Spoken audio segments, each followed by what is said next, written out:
A long time ago, not in a forest, but in a school with marble floors, air-conditioned hostels, and girls who wore wigs before their WAC, there lived a girl named Cynthia. She wasn't just beautiful. She was dangerous. Her beauty could stop conversations. Her lashes could wave like a flag and make SS3 boys forget their names. Her skin was smooth like Gary soaked with milk. Her edges sharp enough to slice onions. She didn't walk, she floated. And whenever she passed, phones came out. Heads turned. Girls whispered. At Pearlstone Academy, Cynthia wasn't just a student. She was royalty. People called her Queen Cynthia. And she believed it. Her phone was full of selfies. Her followers on Instagram were almost 100,000. Her bio read, "I'm the standard. Argue with your reflection." Every morning, while others were rushing to prep, Cynthia stood in front of her big mirror, turning her neck left and right like she was on a runway. "Oh, God really took his time," she would whisper to herself. She didn't sweep. She didn't wash. She didn't greet anyone below her level. One day, her hostel matron asked her to help carry buckets for the junior girls. Cynthia blinked slowly and said, "Buckets? You want me to break these fine fingers? Abego. I'm not their mate." Her voice could sting. She once told a girl with pimples, "N. Your face looks like it's fighting itself. Use cement, maybe it will smooth." When another girl had a torn sock, Cynthia laughed so loud during assembly that the poor girl cried. But Cynthia didn't care. The more people feared her, the more powerful she felt. And the mirror. It never stopped admiring her back. Until one day. It was a Saturday morning. Sanitation day. Students were outside, sweeping the compound, washing bathrooms, scrubbing floors. The principal was walking around to inspect. But Cynthia was sitting under a tree, sipping Fanta, applying lip gloss, and watching TikToks. As she laughed, something moved beside her. It was Madam Busy, the old school janitor. Her wrapper was faded. Her sandals were broken. She was hunched over, sweeping the gutter slowly with a tired hand. Cynthia hissed as Madam Busy passed too close. Her broom brushed Cynthia's white canvas shoe by mistake. And Cynthia exploded. "Yeah. See this old woman? You just touched me with your dirty broom. Are you mad? Do you know who I am?" Madam Busy paused and bowed slightly. "Oh, my child. It wasn't on purpose. Sorry, oh." Cynthia stood up sharply, eyes wide, voice loud. "Don't call me your child. I'm not your mate. Your smell alone has reduced my beauty by 30%. Go and sweep from far. Better still, sweep in your grave." A few students gasped. Others pretended not to hear. But Madam Busy only looked at her, calm, tired, and quiet. Then she said something strange. "A mirror that only reflects your face may one day forget you." Cynthia laughed harshly. "You this village witch. Don't speak in riddles around me. Next time, go and sweep with sense." And she turned her back. That night, Cynthia removed her wig, wiped her makeup, stood in front of her mirror like she always did. She smiled. "No one is finer than me," she whispered. But the mirror did not smile back. Instead, it flickered. Just for a second, her reflection blurred. She paused. Wait, what was that? She leaned closer. A crack appeared across the mirror, thin like a spider's leg. Cynthia stepped back slowly. Her chest tightened. "This mirror is old, dear. I'll change it tomorrow." But her heart was not calm. That night, she had a dream. She was standing in front of the assembly ground. A spotlight was on her. She was smiling, posing. Then, she looked down. Her skin began to peel. Her hair began to fall out. Her lips cracked like dry harmattan lips. Her classmates were laughing, pointing, taking pictures. She tried to run, but her heels broke. Her mirror appeared beside her, but it was blank. No reflection. She screamed in the dream. And when she woke up, she screamed in real life. The entire hostel heard her. Adesewa, her roommate, rushed in. Cynthia, what is, oh my God. Cynthia was standing in front of the mirror, crying. Her once perfect skin was bumpy and rough. Her lips were dry.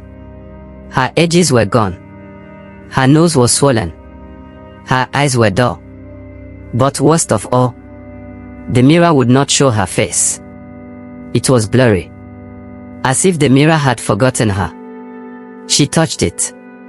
Nothing. She screamed again. By morning, the entire school was buzzing.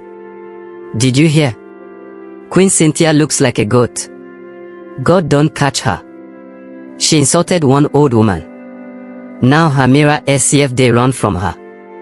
In one night, her fame became disgrace. Her followers vanished. The boys stopped looking. Even the teacher stopped smiling. And Cynthia, she didn't leave her dorm for 3 days. But deep inside, she knew. Something had started. Something she could not control. And it all began when she disrespected a woman with a broom. 3 days passed. Cynthia didn't come out of her dorm. She didn't go for assembly. She didn't post. She didn't even check her phone. The mirror still refused to show her face. When she looked, it just blurred like fog. And her reflection whispered one word back at her. Empty. Her roommate, Adesewa, brought food. Cynthia didn't eat. Madame Doris, the hostel matron, knocked twice. Cynthia didn't answer. For a girl who once controlled the hallway with her smile, Cynthia now hid under her blanket like a shadow. But school life went on. Outside, students whispered. Have you seen her face? I heard she looks like boiled beans. It's a curse. One girl from SS once said Cynthia insulted that old janitor, Madam Busy. Since then, bam.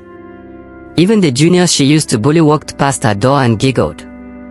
Her followers on Instagram dropped from 98k to 46k in 2 days.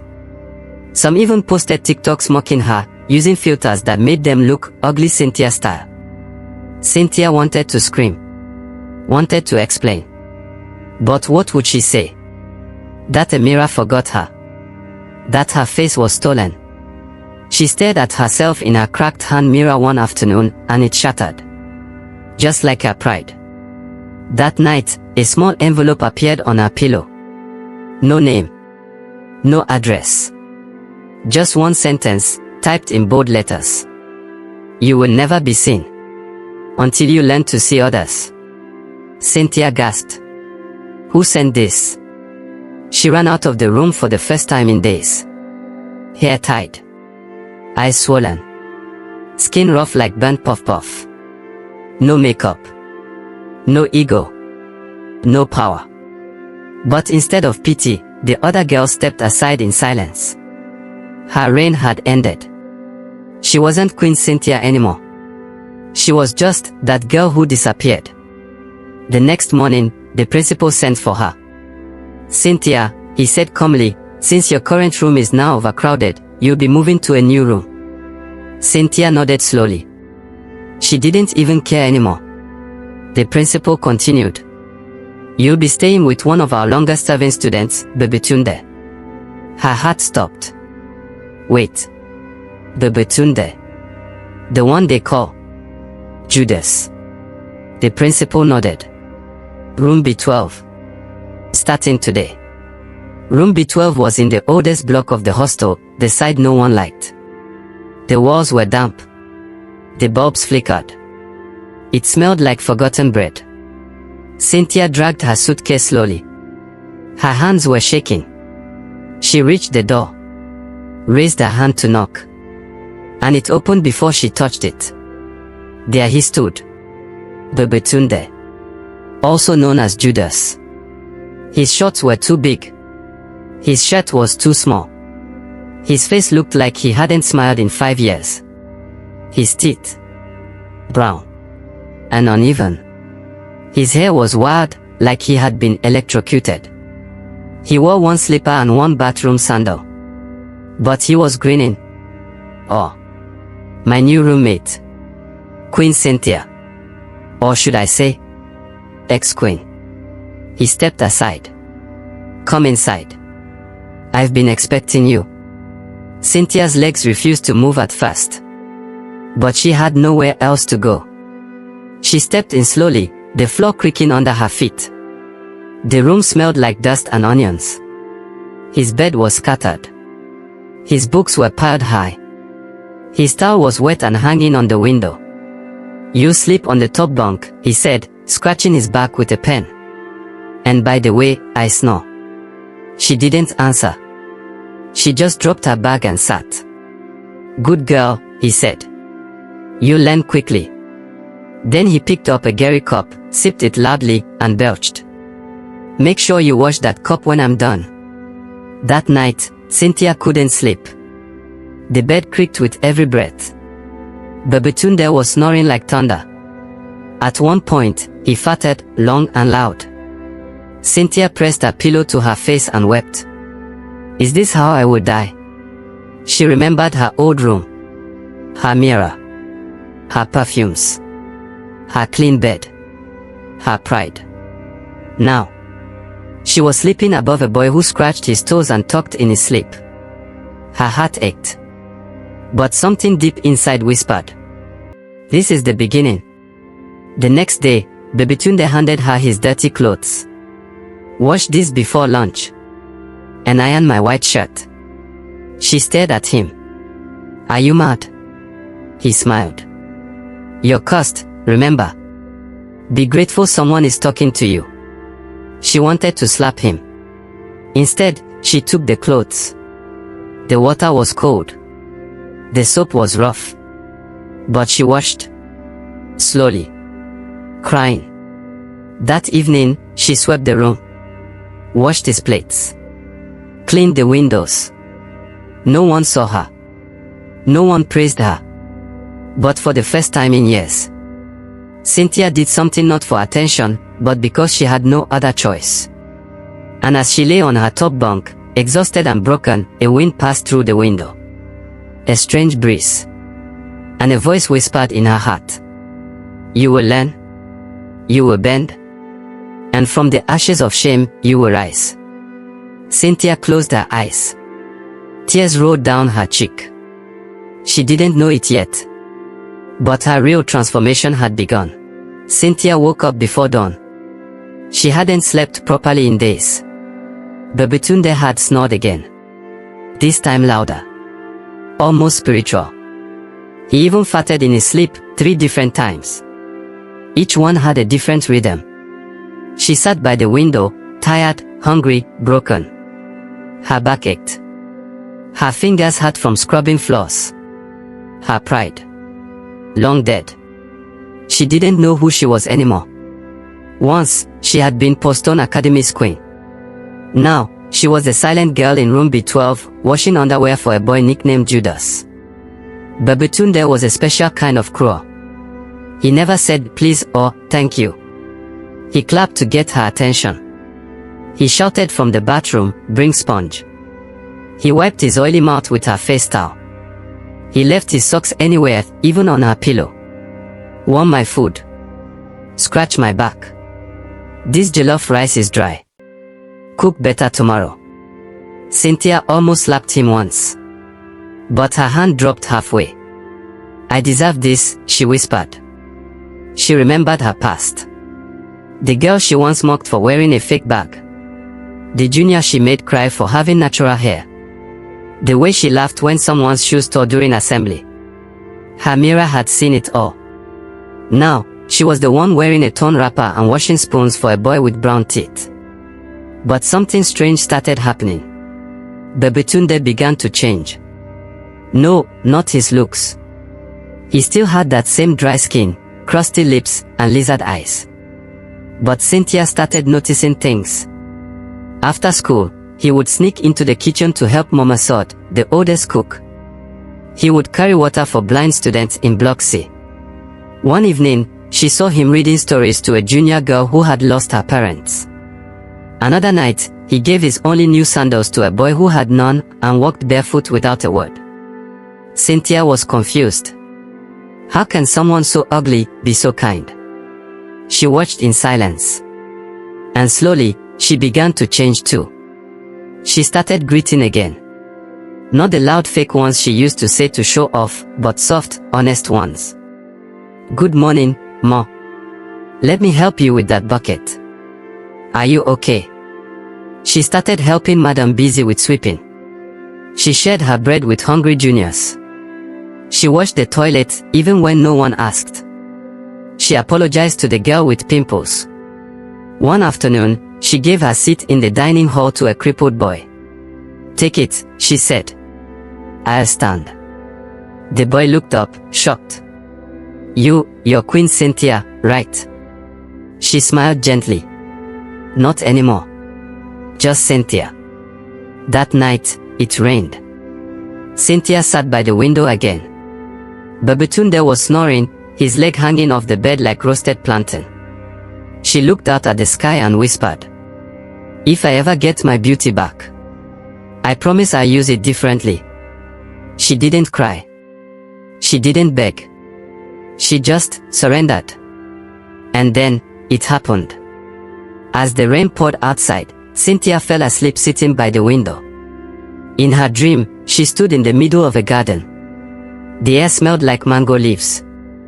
The sky was golden. And under a tree, glowing like a full moon, sat Madam Busy, the old janitor she once insulted. But now, she looked divine. Her wrapper sparkled. Her eyes were bright. She wore white beads on her neck and wrists. Her back was straight, her voice clear. My daughter, she said. You've learned. Cynthia fell to her knees. I'm sorry. I didn't know. Madam Busy smiled. You were blinded by pride. But now, your heart has eyes. She reached out and touched Cynthia's chest. Your beauty is not in the mirror. It's in here. And tomorrow, you shall see. Cynthia woke up to sunlight on her face. She stood slowly. Walked to the cracked mirror on the wall. She hesitated. Then she looked. And gasped. Cynthia stared into the mirror.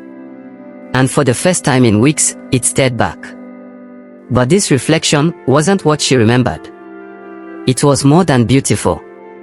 It was different. Her skin glowed, not with makeup, but with peace. Her lips were full, not from gloss, but from quiet strength. Her eyes, oh, those eyes, sparkled, not with pride, but with understanding. She didn't scream this time. She smiled. A slow, unsure smile. The kind a wounded heart gives after healing. She reached out, touched the glass. It didn't fog. It didn't flicker. It welcomed her back. But Cynthia didn't celebrate. She fell to her knees and cried. Thank you, thank you. Not to the mirror. Not to Babatunde. But to the unseen forces, God, fate, karma, whatever had orchestrated this long, painful path. She stepped out of room B12 barefoot, wearing only her old wrapper and a plain t-shirt. No perfume. No lashes. No fancy bag. The sun touched her skin like it remembered her. Birds chirped. The wind danced through the trees. The hallway, always noisy, went silent. Students stopped mid-step. Wait, that's Cynthia. She's beautiful again, did you see? It's not even the same beauty. She's glowing. But no one dared laugh. No one rolled their eyes. Because something about her presence was different. Not just her face, but her spirit. She wasn't walking like a queen. She was walking like someone who had been to the valley and come back home. Babatunde was brushing his teeth with chewing stick when she came back. He froze. Oh. Omo, you done fine again. Cynthia smiled gently. Yes. He pointed at her playfully. So now that you're back to premium edition Cynthia, you pack your bags and leave me, ABI. She chuckled. You made me better. Miku. I just dish out and fat. Exactly, she grinned. You taught me that life isn't about looking pretty. It's about seeing people. He scratched his head and smiled, embarrassed. On. You did make my dry head swallow. That week, Cynthia didn't return to her old clique. She didn't rush to the salon or the boutique. Instead, she did something no one expected. She walked straight to Madame Busy's corner by the gate, the janitor whose warning started it all. But the space was empty. Her broom. Gone. Her slippers. Missing. Her old stool. Vanished. Cynthia asked everyone. No one had seen her for days. Some said she traveled. Others said she never really existed. But Cynthia smiled. She was real. And I will live like she still watches me. Things changed after that. She helped the kitchen staff wash pots. She read to juniors who had dyslexia. She visited the sick bay daily, bringing fruits to students she once ignored. And the same students who once feared her. Now they hugged her. The juniors she mocked now followed her, not out of fear, but admiration. She made peace with every girl she once laughed at. Even the mirror in the hostel was left uncovered. I no longer fear it, she said. It doesn't control me. A few months later, an SUV arrived at Pearlstone. A prince, yes, a real one, from a noble family in Abuja came for Youth Leadership Day. He'd heard Cynthia's story through an NGO that tracked social impact in secondary schools. He met her by the chapel garden. She was helping a disabled student tie her shoelace. He introduced himself. They talked. He listened to her story. She listened to his heart. No flirting. No pretenses. Just honesty. A year later, Cynthia married that prince. But her wedding was simple. No diamond crown. No dramatic entrance. No luxury gown. Just a white iro and buba, natural hair tied with plain gelly, and a necklace made from the shards of her broken mirror. Cynthia became a speaker. She toured secondary schools across Nigeria, speaking to girls about pride, pressure, and perception. She would hold up two mirrors, one shiny, one cracked. This one shows your face, she'd say. But this one shows your truth. She taught them to love themselves, but not to worship themselves. Be proud, but never proud enough to forget kindness. One day, she returned to Pearlstone for an alumni program. Babatunde, still working with orphans, arrived late and sweaty, as usual. She hugged him tight, gave him a gift box. Inside, a clean white kaftan, a new pair of shoes, and a framed photo of them from room B12, captioned, "To the boy who broke me into someone beautiful." So, what did you think of Cynthia's story? Have you ever let pride get in the way of friendship? Or judge someone by how they looked? Tell me in the comments, I always read them. Speech balloon. If this story touched your heart, if it made you feel something deep, please like, subscribe, and turn on the bell so you won't miss the next one. A brand new Nigerian folktale is coming your way soon, deeper, darker, and even more powerful. Beauty fades, but a good heart never goes out of style. Thank you for watching. See you in the next one.